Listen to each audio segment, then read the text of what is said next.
Okay, thank you all. It's so cool that you could find time in your day to join us because it's just not easy. And maybe actually, Lorraine, it's a little bit later, so it's kind of evening for you. It's so great when we can do this worldwide. It blows my mind. So we really appreciate your time. And Lillian and I, we have such a passion for our animals. So this is a little different this time. We've decided to combine. So it's a mammal thing. And we're doing Lillian's super passion of dogs, my super passion of horses, and our kitties, because we love our kitties too. So today's going to be different and very interesting. Lillian is definitely the person to listen to about how these amazing activators work in our animals. So she has a 4-year degree in biology. I won't say it. Okay, I'll say it. That blows my mind because that's so outside my wheelhouse. But so I take notes every single time. If you have questions, please wait until the end and jot them down or put them in the chat and we'll catch everything. And at the end, when we talk about when Lillian approaches and explains the answers to your questions, there is so much information that we learn from that. So thank you very much. Get your pens ready, take notes. And Lillian, we appreciate it. Thank you. Thank you, Carolee. Yes, I know I'm in great company here, all avid animal lovers. And that's why we decided to combine. Like Carolee said, I'm partial to dogs. Carolee also has cats, and she's had horses all her life. And I know we have Kim and Bonnie are also here. And actually, they are one of the first ones that started using it in horses. So thanks to them and all their experiments, we have been able to bring this to the horse world as well. And I'm going to tell you just a little bit about me. I started bugging my mom when I was 12 that I wanted a dog. And I'm 63, so long time ago, never been without several. I think in my highest point, I had 10 dogs at a time. I've competed in agility and obedience, and I've dabbled a little bit in breeding with my labs and my golden retrievers. And as you can imagine, we go through health oopsies and downsies and challenges. And I was getting a little frustrated with the traditional method because I was just getting more of the same. The animals would go to the vet and they prescribe medication and they would get better for a little bit. And then we were back at square one. So that led me into doing my own research. At that time, there was no Googling, there was no World Wide Web. It was books and talking to people. And I started getting really, really interested and then very passionate about what is now on the umbrella of holistic healing, or some people call it alternative medicine. I just think we should complement, both should merge together, because sometimes we need pharmaceuticals and sometimes we need surgery. But I think that when we strive for what I love to talk about, which is health span, which is how can we increase how long we stay healthy. So it's not just as important how long we live. Of course, for our animals, we want to keep them on for as long as possible. And anyone who has had to go through that decision of euthanizing a dog knows how horrendous that is. And when you have to go through that multiple times, it never becomes easier. So what I found was that using all these different modalities, I could help my animals heal and get well. And they were less invasive and less costly and less overall stress for everyone. And I have dabbled on everything: acupuncture, chiropractic, herbs, essential oils, massage, swimming, you name it, laser. I have tried it all. I love them all. I think they work really well in conjunction. And then 13 years ago, I was very blessed to be approached by a friend who is a holistic equine vet, and she wanted to show me this information about activation. And at that point, it was a point in my life where everything was turned upside down because my own husband had been diagnosed with a rare autoimmune disease. So I'm glad I listened in spite of all the chaos that was going on in our lives. And I I watched an ABC report that I encourage everyone to get back to the person who invited you or who is showing you the replay, to watch that ABC, because that really, my jaw dropped. It opened my eyes to like, whoa, I had never heard of this. This is so interesting and so important. And I was one that jumped straight in, and I wanted for everyone. I wanted especially for my husband. But we started giving it to one of my dogs that could barely get up. And 2 months later, she was raiding the kitchen counter. And I was like, whoa, like this is really interesting and important, because in 50 years, I had never, ever seen results like that. So that is what we're going to talk about today. So it's on the umbrella of what we call nutrigenomics, and it's how nutrition can change our gene expression.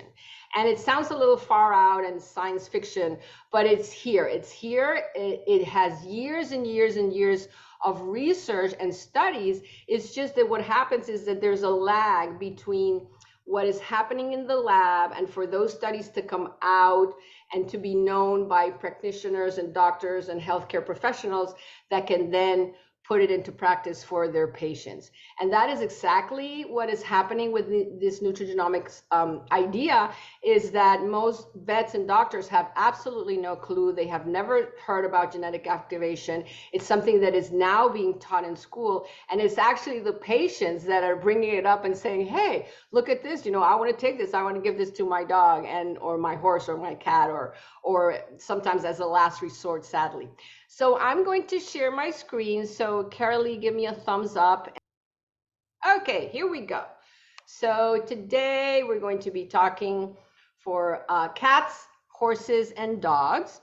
And I want to give our standard disclosure. These statements have not been evaluated by the FDA, and these products do not intend to treat, cure, prevent, or mitigate any disease. And this is really one of the things that is fueling me to try to get this information out there to as many people as possible. It's because the rate of cancer in dogs has skyrocketed. I consider it an epidemic. So 50 years ago, it was estimated that maybe 1 in 100 dogs would get cancer. And nowadays, it is estimated that 1 in 1.65 dogs will succumb to cancer. The dog has the highest rate of cancer of any animal on the planet. And one of the first books, remember I said there was no World Wide Web, so this is one of the first books, The Nature of Animal Healing, that I read on holistic healing by Dr. Marty Goldstein. He's probably one of the pioneers because he's an older guy. He graduated from Cornell in '73.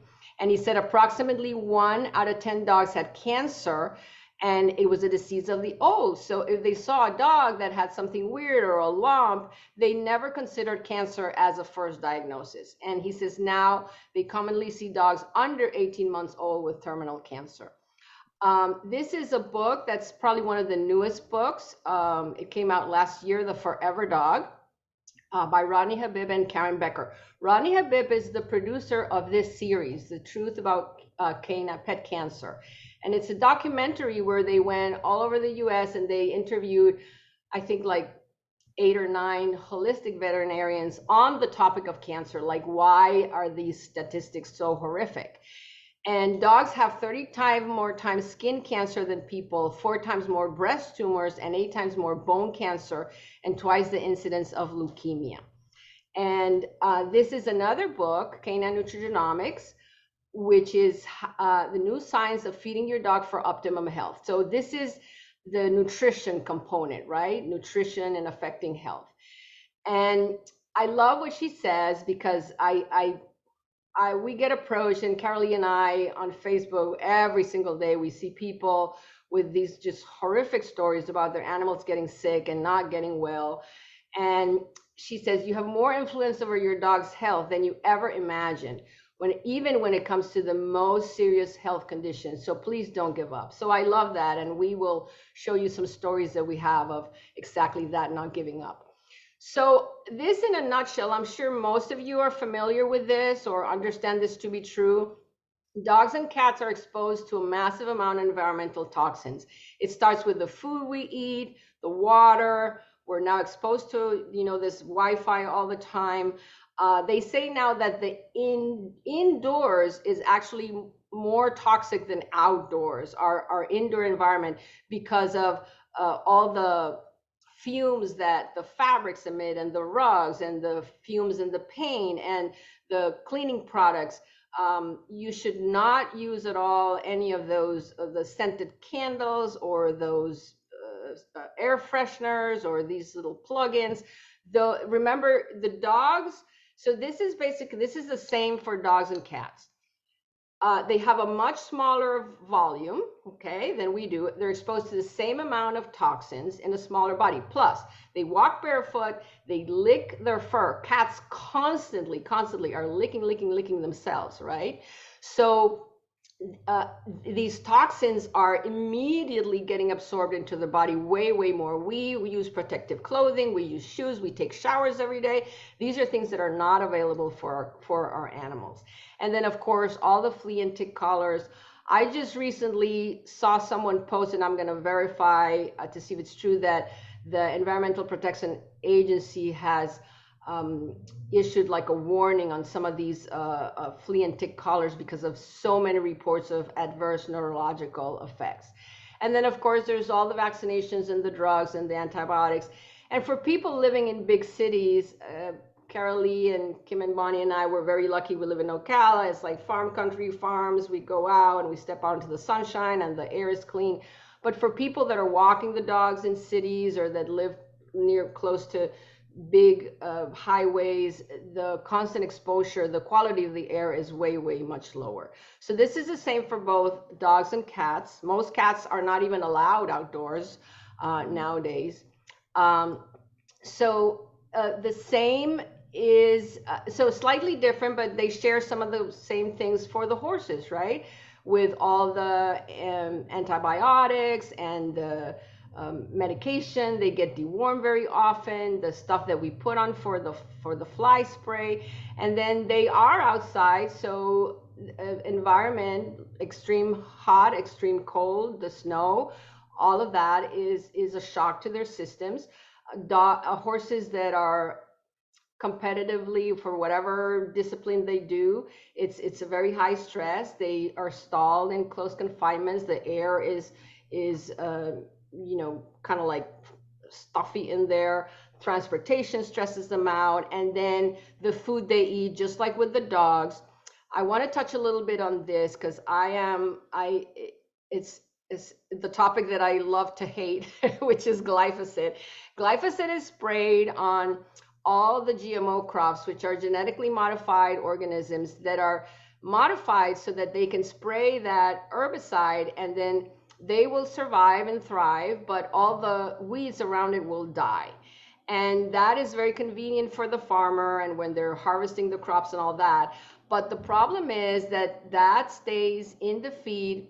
It also is water soluble, so it's contaminating our groundwater, it's contaminating the rivers, it's contaminating the rain. So you may not use glyphosate, but if you live in these parts of the country where they have these huge fields of corn and soy and wheat and everything that they spray with it, when that evaporates and it rains down, guess what? It's raining down on you. It's very common for the horses to live in farms where they spray the fence line because they don't want any weeds. And guess what? They're eating it, but it's also coming in the hay probably that they're eating day in, day out. So they are getting a double, triple, quadruple whammy. It's coming in the feed, and it's also coming in the hay and in the water. The same thing is for the dogs. Most of the dog food is based on grains, corn, wheat, soy. All of that is heavily sprayed. The issue with glyphosate is that it not only kills the weeds, it kills the bacteria and the good bacteria, the fungi that help the plants absorb the nutrients. So also the hay that our animals or the horses are eating nowadays is way more deficient in all the nutrients and the minerals that it should have compared to, let's say, 30, 40 years ago. And this issue of the gut bacteria being killed together with the antibiotics is huge. This is being of massive studies now because there is a huge link between behavior. They're studying this in human, but I'm now also starting to hear about it with the veterinary world also taking into account that there's a connection between the gut and the brain. So when the gut is malfunctioning, it's going to eventually affect the brain in many different ways. Now, all of these environmental toxins, what they're causing is something called oxidative stress. And I had not heard that term but until I saw that ABC report. But you might have heard of free radicals. So what are free radicals? This is a very simple visual. We all know that when we cut an apple in half, and we leave it out on the counter or an avocado, eventually it will turn brown. We know that to be true. And this is the oxidation. When it comes in contact with the oxygen, this is what happens. It oxidizes. That is why we intuitively, when you put something in your refrigerator, you have leftover and you put it in a plastic bag, and we intuitively like try to squeeze the air out, right? Because we know that if we squeeze some of that air out, it will stay fresh longer because it won't be so oxidized. Now, something similar is happening inside your cells. And what is happening is that this free radical that we're going to call the bad guy is missing an electron and is going to steal it from a healthy cell. And in doing so, it's going to damage the cell. So there are over 200 diseases, including cancer, both in humans and animals, that are associated with oxidative stress that is caused by these free radicals. Now, this number that I'm going to give you is for dogs. I don't know exactly for horses and cats, but it's probably going to be similar. Can you guess how many free radicals your dog makes every day? This is the number, 300 septillion. That's the estimate of the number of free radicals per day. What those free radicals are doing is they are affecting every single organ system in the dog, the cat, and also the horse. Brain, heart, kidney, liver, joints, the gastrointestinal system, the immune system, blood vessels, skin, lung, and eyes. What I discussed about the microbiome, it's going to be very important also for this too. So this is additional because 80% of your immune system lies in the gut. That's the truth for all mammals. So when you're having these herbicides that are destroying the microbiome, what they're doing really is destroying the immune system, and that is that uptick in all the autoimmune diseases. So this accumulation of oxidative stress is one of the theories that why we age. And these are some of the improvements that reducing oxidative stress in turn can bring for us and for our animals. Reducing pain and inflammation, faster and better recovery. That's important I competed with my dogs in agility, and I know some of you compete with your horses. Having more stamina and energy, gut health, hoof health for the horses, hair and coat for all the animals, respiratory health, improving circulation, reducing muscle fatigue, reducing allergies, and mental clarity and focus. This is that brain-gut connection that we were talking about. Now, a lot of people, when we give them this information, they immediately think about, oh, my dog has this, my horse is suffering from that, my sister has this. Could this help? So this is where you go. You go to a website called pubmed.gov. That's the National Institute of Health online library. So it's owned by the government, not by a company or a pharmaceutical company or even the company that makes the products we're going to talk about. And you type oxidative stress in whatever condition. If you want to find out about heart disease, if you want to find out about liver disease. And what you'll see is that when it has a search bar just like Google. When you click on search, it's going to bring up hundreds and hundreds of studies. So the more studies that you see associated with the condition that you're researching, it means the more impact, that the more it is linked to oxidative stress. So up to now, we have been presented with only one possible solution to oxidative stress, and that is direct antioxidants. What is the issue with that? Direct antioxidants come from leafy green veggies, colorful fruits and veggies. Now, for dogs that are eating only kibble, I don't know about you, but I don't see any color at all here. So what are we doing? We're supplementing, right? We supplement with vitamins, we supplement with minerals, we supplement with herbs. And what we're trying to do is a little bit of guesswork. Like, we know this is deficient, so let's drop in a bunch of stuff to see if we can make up.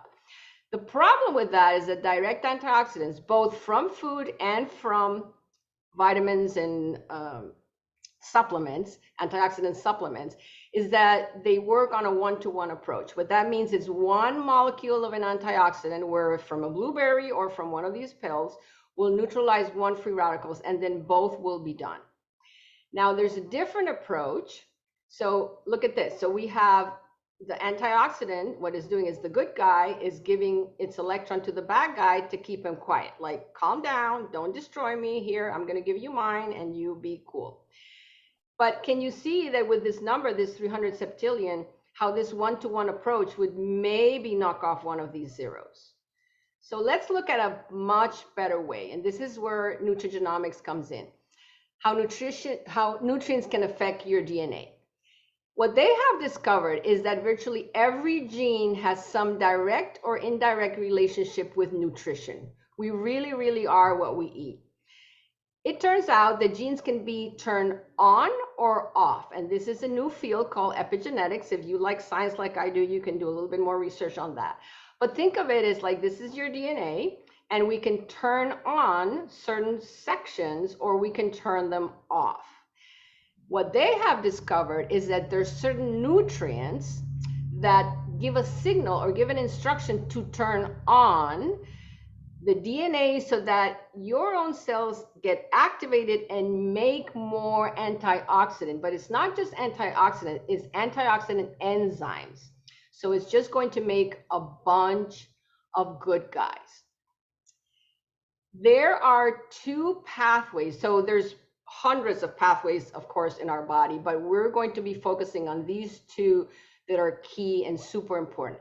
One is NRF2, and this is a long biochemical name I can't even remember. But what this does is think of it as a blueprint, as instruction. It sends a signal. It turns on the genes that code for protective antioxidant enzymes, anti-inflammatory enzymes, and detoxifying enzymes. And hold that enzyme term on your head and I'll explain a little bit more. So these are enzymes that protect against oxidative stress, and they signal the DNA to also repair the DNA and regulate something called apoptosis. Apoptosis is important. It's programmed cell death, which sounds a little like it was a bad thing, but it's really not. All cells have a lifespan. Their cells they're born, they're reproduced, and then they die. When that program is messed up, that is one of the theories of why tumors start forming, because it's that uncontrolled cell death. The cell keeps on reproducing, and that's one of the theories that tumors may be forming. There is another pathway called NRF1, and some of you may remember the mitochondria from 6th grade biology. Most people don't. But the mitochondria makes something called ATP. And think of ATP as currency. When I go to the store, I need to pay either with cash, check, or credit card. That's the currency to get stuff at the store. For your cell to make every single product, hormone, protein, every single process that has to happen to keep that cell healthy, it needs, this is the currency. It's called ATP, and it's made here in the mitochondria. So when this production of ATP declines, then everything in the cell starts malfunctioning. So what this NRF2 switch, when it gets turned on, it increases mitochondrial function and networks. That means we're going to make more ATP. So we're going to have lots of energy currency for the cell to function at its peak. That's why it improves cellular energy and physical performance. So think of this as like the electric system in your house. When that starts malfunctioning, then your lights don't work, your refrigerator doesn't work, you can't turn on the stove. So it's similar inside of the cell. So how do we turn on this NRF2 switch? This NRF2 switch will reduce oxidative stress by 40% in 30 days. There's actual human clinical trials where what they did is they were giving this NRF2 composition to humans that range in age 20 to 80. The light blue is how oxidative stress increases as we age. And this is what happened when all these people were taking this formula. It stayed at the level of a 20-year-old person. Literally, what this means is that biochemically, they could not distinguish between the blood of an 80-year-old person and the blood of a 20-year-old person. And that is what I saw in that ABC report. And I was like, oh my God, I need this for everyone day before yesterday. NRF2 activation is that cellular energy, And then this combination, so these are, remember, we're talking about nutritional compounds. So these are all nutritional compounds, and they have the ability mixed in a certain ratio to activate these genes, and they can measure it, the activation of the genes. This one gets activated by 65%. This one was 75%. Genes have these funky names. Now, you're probably thinking, well, I have heard of milk thistle, I have heard of turmeric, or I take turmeric, I've heard of ashwagandha, I drink green tea, so I'm doing this, right? Well, sadly, no. The combination that the researcher who found that NRF2 formula is so powerful, he was able to patent it. And this is the patent, compositions for alleviating inflammation and oxidative stress in a mammal. To be granted a patent, a formula they need to prove that it works 99% of the time.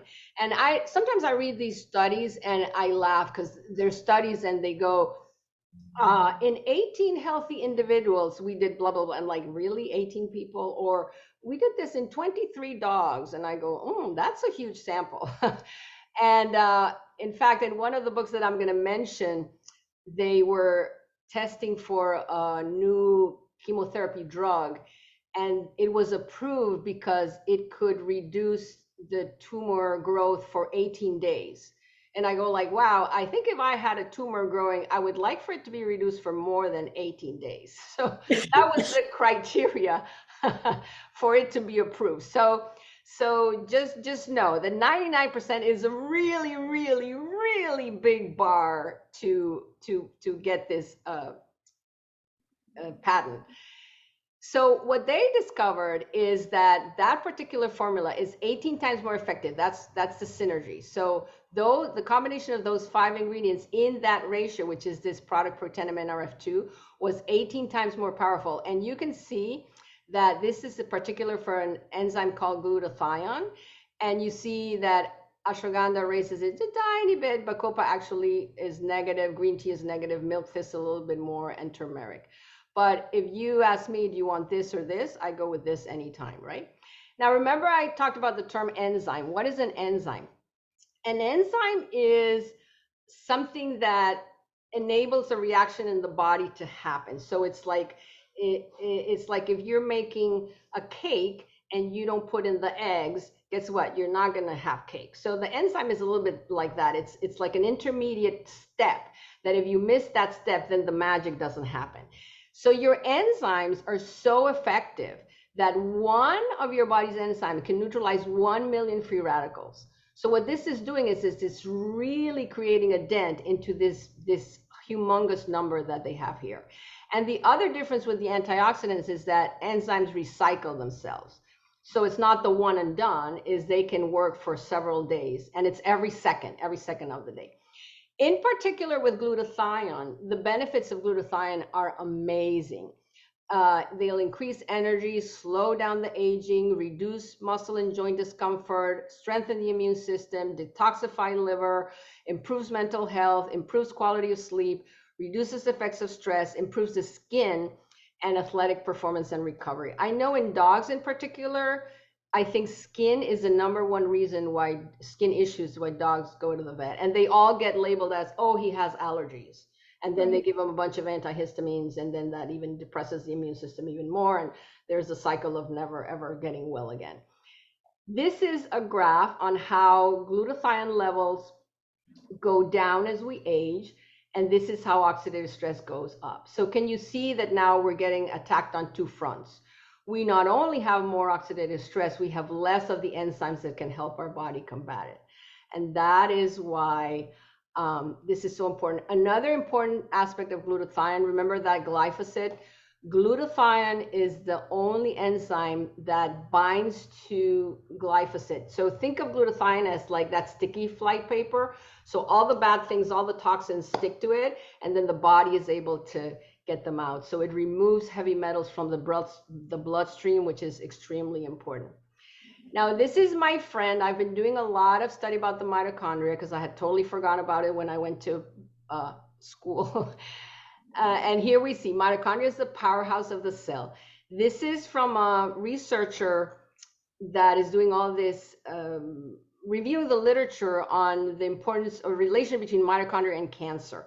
And what he says is the condition of the mitochondria dictate the capacity of the cell to function over time. As they decline, cellular operations decline with them. And if you look mitochondrial disease, look at all the horrible things that can happen where your mitochondria are not working properly. But even if they're just half working or not working ideally, these are things that we commonly see, at least in dogs. I don't know if horses get diabetes, but I know cats get diabetes. There's a lot of seizures now in animals. And of course, heart disease, unexplained kidney disease, liver disease, tons and tons and tons of cancer. So once your liver, your kidney, and your heart are malfunctioning, guess what? We're going on a very, very dangerous downhill spiral. This is the book. If you have anybody in your family that is dealing with cancer, I strongly, strongly recommend this book. It's not an easy read, but it is very, very interesting. And these are just a couple of things, just a few things. I could probably do 5 or 6 pages. But look at this, how interesting. If a cancerous cell's nucleus is transplanted into a normal cell, the cell remains normal. However, if you transplant the mitochondria from a cancerous cell into a normal cell, the cell becomes cancerous. And I was like, whoa. Cancer cells have damaged mitochondria. Damaged mitochondria send emergency signals, and the DNA responds and begins to exhibit the hallmark features of cancer. And they are uncontrolled proliferation, DNA mutations, and evasions of cell death. And this researcher, the scientist Thomas Seyfried, he's been saying this for like over 50 years. And of course, nobody pays attention because I guess we all know that the pharmaceutical approach to treating cancer is just such a huge, huge, huge, huge machinery. And it's going to take a lot of effort and a lot of people taking control of their own health to realize that maybe there's other things that we can also do. So this is very interesting. And look at the title of his book, How the Metabolic Theory of Cancer is Overturning One of Medicine's Most Entrenched Paradigms. What they are saying is that it's not DNA mutations that cause cancer, is that your mitochondria start malfunctioning, which create DNA mutations, and then you get cancer. So extremely, extremely interested. And I'm very passionate about that because of the rate of cancer in dogs. So just to do a little recap here, we're talking about genetic activation. It's how we can turn on or off genes, and we can turn on through nutrition genes that code for protection. So all the antioxidant enzymes, all the detoxifying enzymes, and all the anti-inflammatory enzymes. And now we know that those are 1,000,000 times more powerful than any food. That's not giving you permission to eat ice cream and donuts. Okay, we still need to eat healthy as best as we can, and organic if we can. But this is just for you that this could be a huge, huge addition to our health protocol.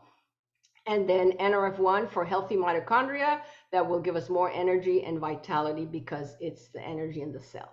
So now we go back to, this is not meant to treat, cure, or mitigate disease, but picture's worth 1,000 words. And we have seen this happen over and over and over and over. This dog started being activated and this happened. This is one of my students. This is one of my dearest, dearest outcomes with NRF2 activation. Eli belonged to one of my students, and this is what his knee looked like. He had so much arthritis in his knee, they thought he had bone cancer. It was not bone cancer, it's just arthritis. This is how a normal knee looks like. This is what his knee looked like. So they tried arthroscopic surgery and all sorts of medication, and they recommended to amputate the leg. There's nothing we can do, we need to amputate the leg. Problem was, his other leg was not that great. So he would have ended up in a cart, in one of those little carts for dogs. So we started activating Eli with NRF2, and 3 months later, he was running around like nothing had happened. And last year, Eli moved to Virginia, and here he is running uphill with my students' grandkids. And then the last thing she sent me is they have a creek at the end of their property, and Eli clears it. Whoop, he jumps like whoop right up one end of the creek and just keeps on running on the other side like nothing. This is Bella. Bella is a sad case. So this is how Bella was when we were first introduced and we decided to try activation. The problem with Bella is Bella was born with a liver shunt, which is just a congenital liver disease. 3 veterinarians had told her that she needed to be put down, that she was full of fluid, she was not eating, she was not getting up. Well, this is Bella. She made it to Halloween and has her sushi costume. And she lived another 6 months really happy, really, really happy. And 6 months in the lifespan of a dog is incredible. This is after she was told that there was nothing else she could do. But, it was a really severe issue. Remember we mentioned coat, skin and coat, one of the most prevalent problems in dogs. So I don't know these dogs personally. This is from one of our Facebook groups where people put in their results. So this was a rescue, and these are 2 Shar-Peis. Shar-Peis apparently have a lot of skin issue, but this is how pathetic these dogs were doing. And these are people that have tried everything, pills and potions and injections and this and that and baths, and they were literally at their wits' end. And they started activating, and look how gorgeous the dogs look. This is actually one of Carol Lee's friends, and I don't know, Carol Lee, if you know this dog's name, but this was a puppy, a lab puppy, and she started with this alopecia pattern, just losing all her coat. Again, they had tried everything in baths and potions and creams, and a few months later, her coat came back like really, really beautiful. And these are what we like to call elusive diagnoses. So actually, Thelma's mom is here, Lorraine. And so Lorraine was just not happy, going to the vet.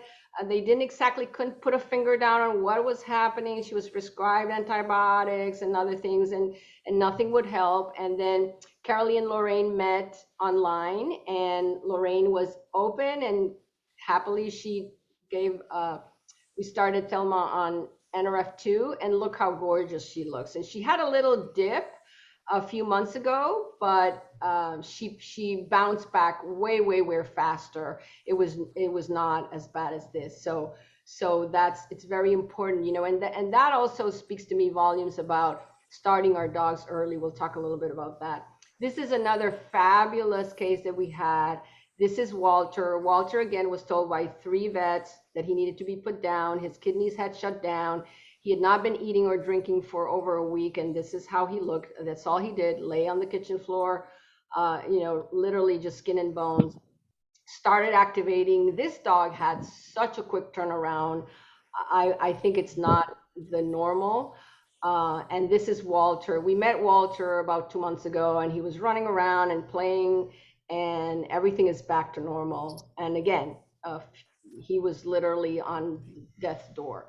So this is what I like to talk about. There's a new study from one of the universities in California, where they did a deeper study on how dogs age, because we all heard that formula of 1 year is the equivalent of 7. It turns out we were grossly off.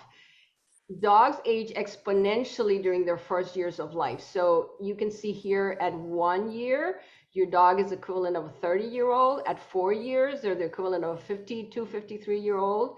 And by 9 years, they are about 67, 68. So they age 30 years in their first year, and then they age like 20 years in the next 3, and then they age like 4 years in the next 10. So the curve starts slowing down.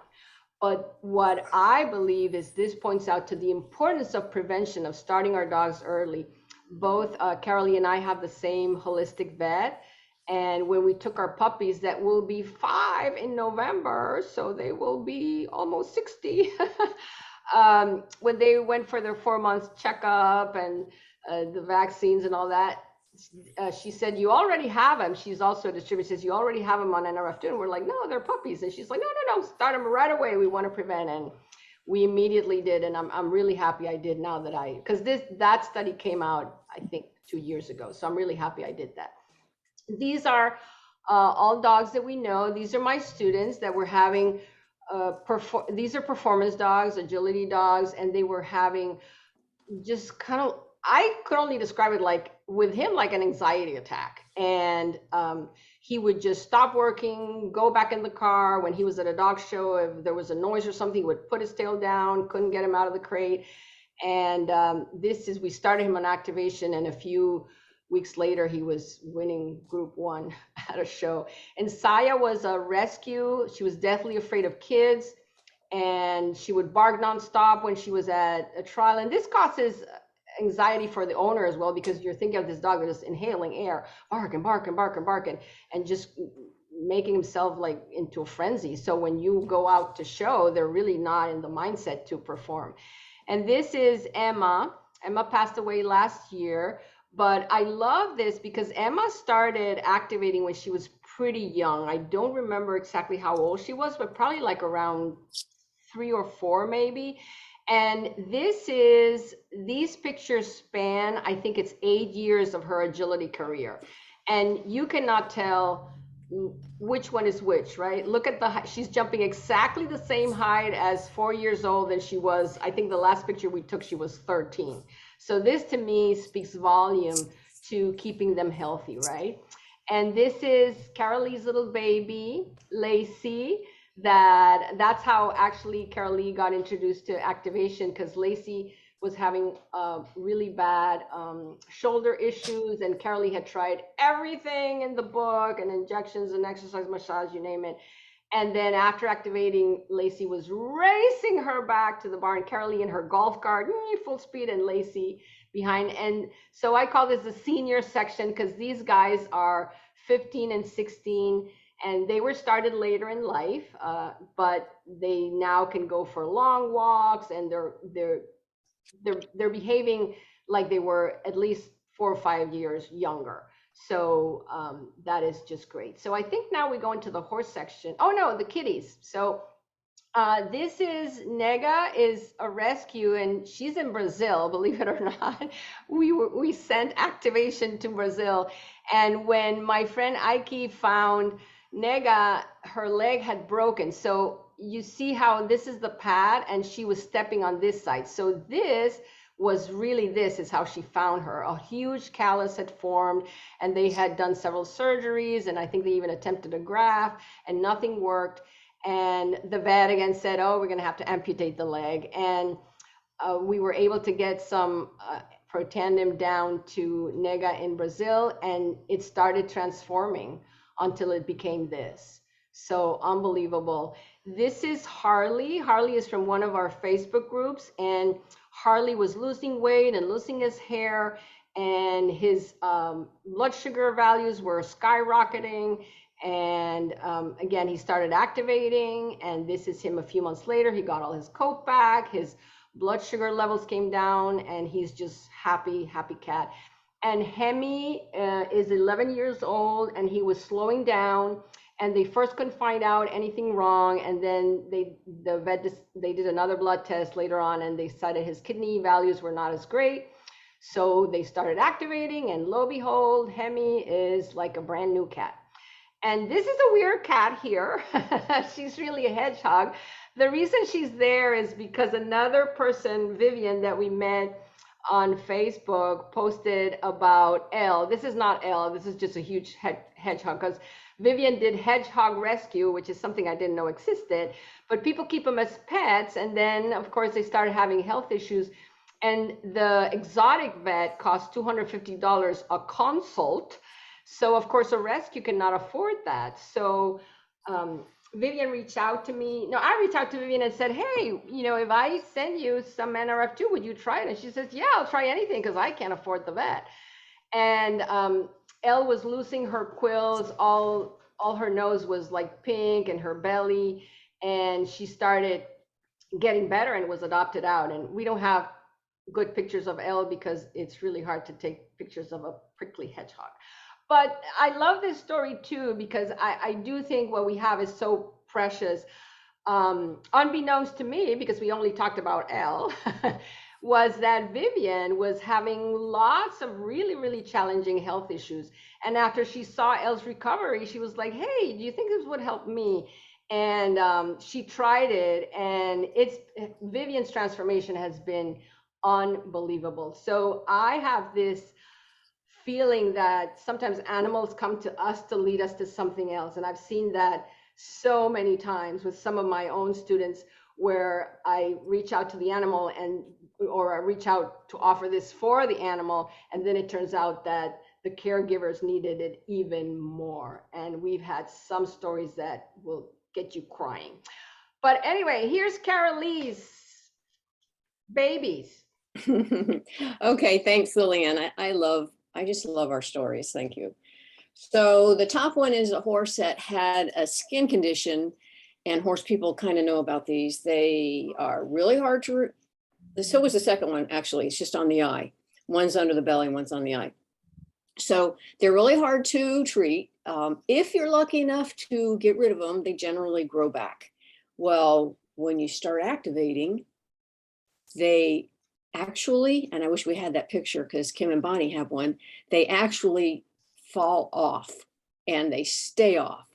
It's internal, generally a Protandim pill internally, and the our anti-aging cream is fabulous.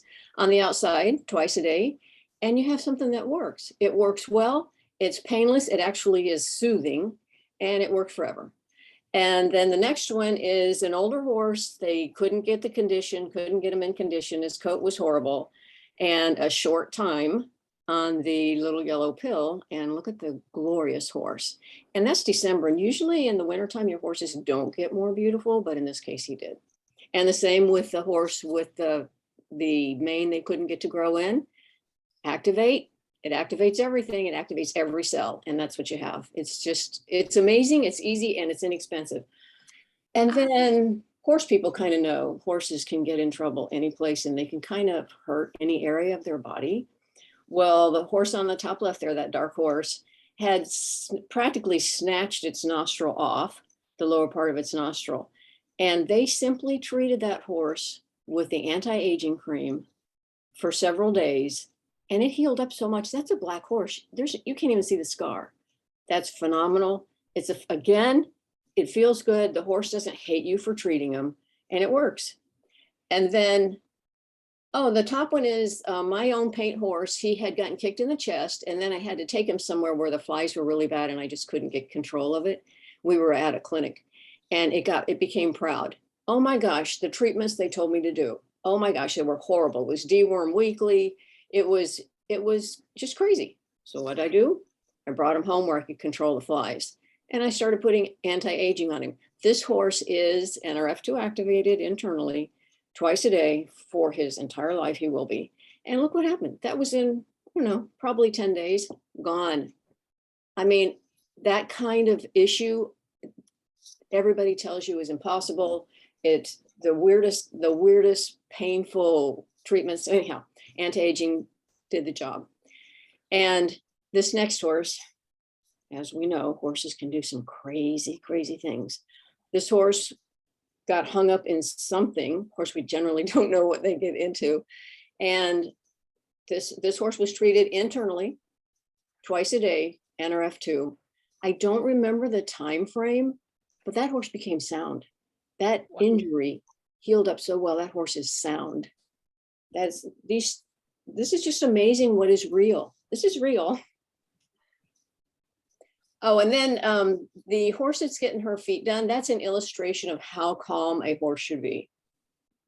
So I had a friend whose horse was just too worried, couldn't stand still. And when she gave her horse orally the little yellow pill, her horse can do this. You don't know how happy that makes a farrier. It's pretty dangerous to be under a horse like that when they can't stand still, when they can't focus, when they can't concentrate. After a little of maybe a month or 6 weeks, the farrier was so happy, and it gets better. And then actually my same friend had a horse that just couldn't keep his mouth off of anything. And we kind of know that that's a habit they form. They put those horrible collars on, so when they pull against the wood, it kind of chokes down on their muscle there. And internally, again, it just, like Lillian was talking, the mood, it just, I don't know how it works. It works in all our cells, and it actually, the horse can function and think, and the worrisome is not there anymore. And the other one, again, is my horse who had quit sweating in Florida. We can't do that anywhere. You can't do it. But when they can't sweat, you can't do anything with them. You just put them out. Hopefully they find a cool place. And Kim, could you please? Thanks. And anyhow, activate. And I do compliment. You got to do what you have to do. But activation got this horse sweating. Yes, we can play in the summertime again.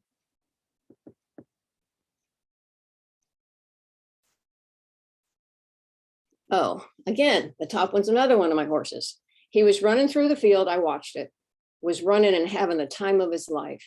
And he was probably then maybe 22 and hit something, I don't know, a root or something. I could never find what it was, but it bled from the bottom of his foot and it was so terribly painful.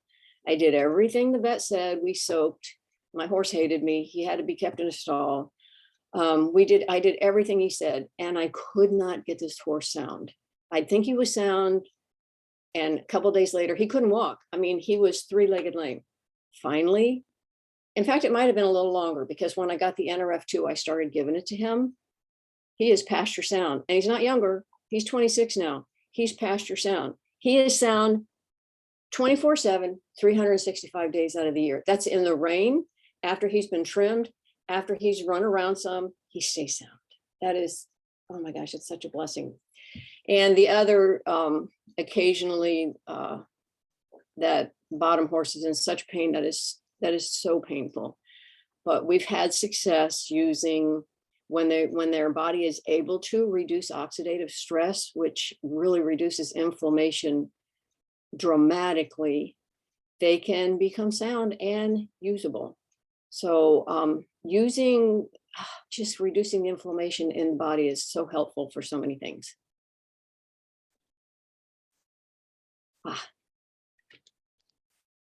And that's the horses. They're wonderful.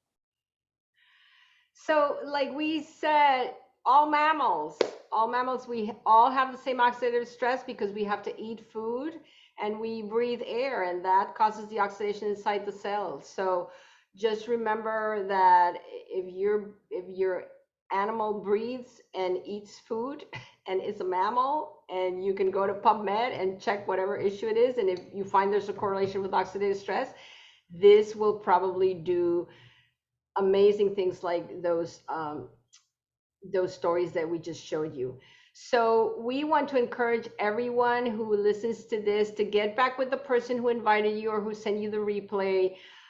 My motto is like, get everyone that you love activated day before yesterday, because the results are going to be just fantastic. We have been using these products since 2013, and all the other products, because this is just two of the many products that this company called LifeVantage puts out, and each one of them is doing just marvelous things for us. And I'm in the prevention camp. For me, it's like prevent.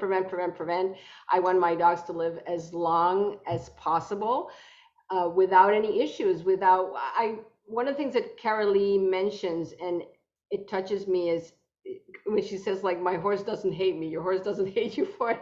And I totally get it. It's the stress when we have to medicate our animals. It's stressful for us, it's stressful for them. And I have one that she swims in the pool and dunks her head, and she gets an ear infection here and there. And when I have to treat her, you think I'm going to try to kill her. And it's so sad. I can't imagine, having to have, drastic treatments on these animals like we see here, that they have to go to the vet for treatments, or they have to do surgery and all of that, if it's in our power to prevent it. So we are recruiting voices. We need more people to show this information. This information is shared by word of mouth. Most of the vets don't know about this. Most of the doctors don't know about this. The pharmaceutical industry does not want that $50 a month product that can do so many things. It's not in anybody's interest for this to be out, other than those of us who love the animals and the animals that are suffering. So Carolee and I and Vivian, we're on a mission to help 100,000 animals live longer and healthier lives by sharing this information. So LifeVantage, which is the company that has this NRF2 and NRF1 activator, they're in almost 20 countries, I think now. And we have teams all over. We have teams in UK, we have teams in Spain, we have teams all over Australia. And